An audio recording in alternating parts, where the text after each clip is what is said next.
ఈరోజు బాబు జగజీవన్ రావు గారు జయంతి సందర్భంగా ఇక్కడ రావడం జరిగింది.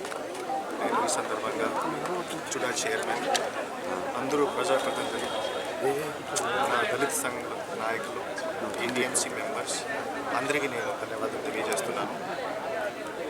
అందరికీ తెలుసు మన సమాజంలో కొన్ని ఇష్యూలు ఉన్నాయి, ఆర్థికంగా కొన్ని ఇష్యూలు ఉన్నాయి, సామాజికంగా కొన్ని ఇష్యూస్ ఉన్నాయి. సో బాబు జగజీవన్ రావు గారు ఆ ఇష్యూ సంబంధించి మాట్లాడారు. అక్కడ బీహార్ రాజ్యంలో మాట్లాడారు, కేంద్రంలో మాట్లాడారు.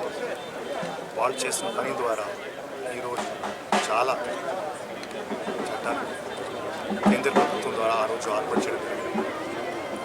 మనం కూడా బేసిక్లీ ఆ చట్టాలు అలా ఒక లెటర్ అండ్ స్పిరిట్లో ఇంప్లిమెంట్ చేస్తే వెనుకబడి ఎవరెవరు బేసిక్లీ ఆర్థికంగా సామాజికంగా ఉన్నారు ఆ వర్గం కోసం మనం పని చేయగలిగితే మన విజన్ పూర్తి అవుతుంది. సో ఈ సందర్భంగా ఈరోజు మనం వాళ్ళు గుర్తు చేస్తున్నాము. అందరూ బేసిక్లీ గుర్తు చేయాలి. ఎందుకంటే మన రాజ్యంలో ఎవరు బేసిక్లీ వెనుకబడి ఉండకూడదు. మనం చూస్తున్నాము, చిత్తూరు జిల్లాలో చూస్తే సుమారుగా 20 లక్షల జనాభా ఉంది. 5 లక్షల జనాభా ఎస్సీ కమ్యూనిటీ వర్గం నుంచి జనాభా వస్తాయి. వాళ్ళ కోసం ఇంకా చాలా పని చేయాలి. కేంద్ర ప్రభుత్వం మరియు రాజ్య ప్రభుత్వం వాళ్ళు ఏమేమి సంక్షేమ కార్యక్రమం మరియు అభివృద్ధి కార్యక్రమం ఇంప్లిమెంట్ చేస్తున్నారు ద్వారా మన వాళ్ళ కోసం వాళ్ళకి ప్రయారిటీ పెట్టి డెవలప్మెంట్ కార్యక్రమం చేస్తున్నారు. రోడ్స్ ఉండొచ్చు, ఎడ్యుకేషన్ ప్రోగ్రామ్స్ ఉండొచ్చు, స్కూల్స్ హాస్టల్స్లో అభివృద్ధి ఉండొచ్చు, డ్రింకింగ్ వాటర్ సమస్యలు ఉండొచ్చు. సో అటువంటి పని ఇంకా చాలా చేయాలి. ఇంకా పని ఉంది మనకి. సో ఖచ్చితంగా వాళ్ళు ఏమేమి ఆ రోజు విజన్ ద్వారా కేంద్ర ప్రభుత్వం చట్టాలు తీసుకువచ్చారు మనం ఖచ్చితంగా ఇంప్లిమెంట్ చేస్తాం. అండ్ చిత్తూరులో ఎస్సీ వర్గం కోసం ఇంకా మంచి పని చేసేసి అందరూ బేసిక్లీ ప్రజాప్రతినిధులు, అధికారులు వాళ్ళు కూడా ముందుకు రావాలి. వాళ్ళ ఏరియాలో డెవలప్మెంట్ జరగాలి. సో ఆ విశ్వాసంతో మనం అందరూ ముందుకు వస్తాం. సో ఈరోజు ఇక్కడ మంచి ఇష్యూ మనం అందరూ గుర్తు చేయాలి. అండ్ మన స్థాయిలో మనం ఏమైనా సాయం చేయగలిగితే ఎవరికి వెనుకబడి ప్రాంతంలో ఎవరు బేసిక్గా ఉంటే అదే ఒక మంచి ఉంటుంది. అది నేను కోరుతున్నాను. సో నాకు ఈరోజు ఇవ్వడం జరిగింది. నేను అందరూ ఎస్సీ అందరికీ నమస్కారం. ఈరోజు బాబు జగజీవన్ రావు గారి జయంతి సందర్భంగా మన చిత్తూరులో కలెక్టర్ గారి ఆధ్వర్యంలో ఆయనకి ఘనంగా నివాళులు అర్పిస్తూ ప్రతి ఒక్కరూ కూడా ఆయన సమాజానికి చేసిన సేవలు కానీ ఆయన స్వాతంత్రోద్యమంలో పాల్గొనడమే కాకుండా రాజకీయం పరంగా కూడా ఎంతోమందికి ఎన్నో సేవలు అందిస్తూ సమానత్వం పైన ఆయన చేసిన పోరాటాన్ని మనం ఎంతగానో మెచ్చుకోదగ్గ విషయం. అలాగే ఈరోజు మనం అందరం కూడా అన్ని రంగాల్లో ఒక కులం మతం అని తేడా లేకుండా ప్రతి ఒక్కరూ కూడా సమానము. ఇప్పుడు ఆయన ఏ కులంలో పుట్టాడు అనేది మ్యాటర్ కాదు. ఆయన ప్రతి ఒక్కరికి న్యాయబద్ధంగా ఆయన చేసిన సేవల్ని మనమందరం స్మరించుకుంటూ ఆయన యొక్క ఆదర్శాలని మనమందరం కూడా కొనసాగించాలని కూడా కోరుకుంటున్నాం. Thank you. పాతకాలంలో కొంచెం ఆర్థికంగా వెనకబడి కమ్యూనిటీస్ గురించి బాబు జగజీవన్ రావు గారు, బిఆర్ అంబేద్కర్ గారు, చాలామంది లీడర్స్ మన రాష్ట్రానికి ఒక దిశానిర్దేశం ఇచ్చి ఒక డైరెక్షన్ ఇచ్చి ఆ వెనుకబడి కమ్యూనిటీస్ ముందుకు రావాలి. వాళ్ళు కూడా కాన్స్టిట్యూషనల్ రైట్స్ ఉండాలి. ప్రతి రాష్ట్ర స్థాయి కాన్స్టిట్యూషన్ పోస్టులో 20 మనుషులు కూర్చుంటున్నారు.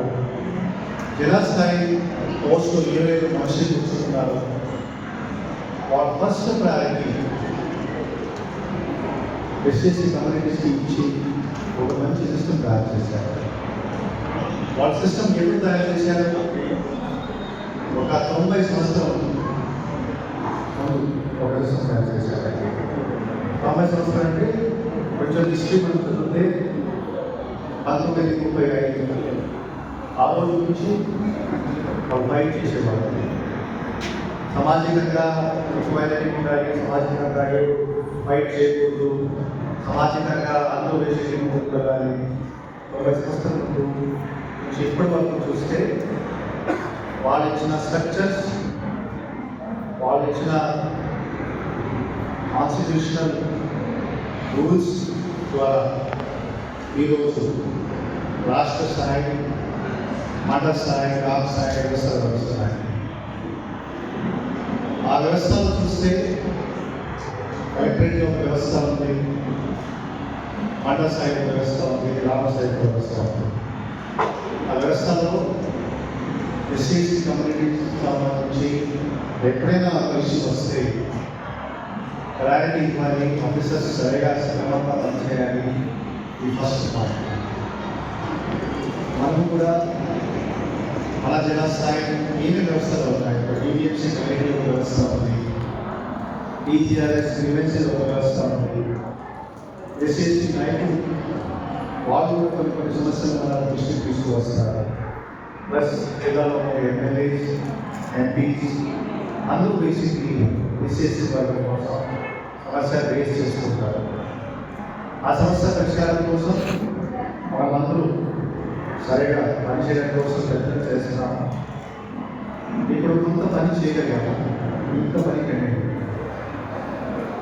ఇప్పుడు కూడా చూస్తే మన గ్రామంలో కొన్ని సమస్యలు ఉన్నాయి, తాగునీటి సమస్యలు ఉన్నాయి, రోడ్ సమస్యలు ఉన్నాయి, స్కూల్స్ సమస్యలు ఉన్నాయి, భూమికి సంబంధించిన సమస్యలు ఉన్నాయి, హాస్టల్ సంబంధించిన సమస్యలు ఉన్నాయి, అటువంటి సమస్యలు ఇంకా ఉన్నాయి. సో మన దగ్గర ఏమేమి ప్లాట్ఫామ్స్ ఉన్నాయి, వ్యవస్థలు ఉన్నాయి, మనం నిరంతరంగా ఆ సమస్యల పరిష్కారం కోసం ప్రయత్నం చేస్తున్నాము. ఇంకా పూర్తిగా సక్సెస్ కాలేదు. ఖచ్చితంగా వచ్చే సంవత్సరం, ఈ సంవత్సరం ఆ దిశలో ఇంకా బాగా పనిచేస్తాం. మన ఎస్ఎస్సీ ఏరియాస్లో ఇంకా బాగా మిడిల్ స్ట్రక్చర్ చేసి అక్కడ ఇన్ఫ్రాస్ట్రక్చర్ పూర్తి చేయడానికి ప్రయత్నం చేస్తాం. మీ ద్వారా వచ్చిన అనేక సమస్యలు టీజీఆర్ఎస్, డివిఎంసీ ద్వారా, మిగతా ప్రజాప్రతినిధుల ద్వారా సమస్యలు వస్తే ఆ సమస్య పూర్తి చేయడం కోసం ప్రయత్నం పనిచేస్తాను. నేను సభకు చెప్తున్నాను. నేను ఇంకొకటి కూడా చెప్తున్నాను, మన షెడ్యూల్ కమ్యూనిటీలో కూడా ఎన్నికలు, మన కమ్యూనిటీలో కూడా వివేచన ఉంటుంది. మన కమ్యూనిటీ కూడా మళ్ళీ చిన్న చిన్న పార్ట్స్లో డివైడ్ అవుతుంది. మన కమ్యూనిటీ సో ఆ మంచి కోసం ఎదురు ఇక్కడ లీడర్స్ ఉన్నారు. నేను వాళ్ళు కూడా ఒక రిక్వెస్ట్ చేస్తున్నాను, మీరు కూడా ఆ దృష్టిలో పనిచేయాలి. ఎందుకంటే బ్రిటిషర్స్ ఒక పాలసీ ఫాలో చేసేవారు, డివైడ్ చేసి మళ్ళీ రూల్ చేయాలి, డివైడ్ చేసి మళ్ళీ రూల్ చేయాలి. సో మనం బేసిక్లీ మళ్ళీ డివైడ్ అయిపోతే ఆ సమస్య పరిష్కారం అవ్వాలి. దయచేసి మనందరికీ మంచిగా జరుగుతుంది, కమ్యూనిటీ వెళ్తుంది, కమ్యూనిటీ సంబంధించి సమస్యలు ఉన్న ప్రశ్నలు పరిష్కారం అవుతాయి. ఆ మనస్ఫూర్తితో ఈ సవాల్ నేను చెప్తున్నాను. ఇంకా కమ్యూనిటీ డెవలప్మెంట్ కోసం ప్రయత్నం చేస్తాము. కమ్యూనిటీలో ఏమైనా ఆ సమస్యలు పరిష్కారం చేస్తే అందరికీ మంచి జరుగుతుంది. అది నేను కోరుతున్నాను. Thank you very much.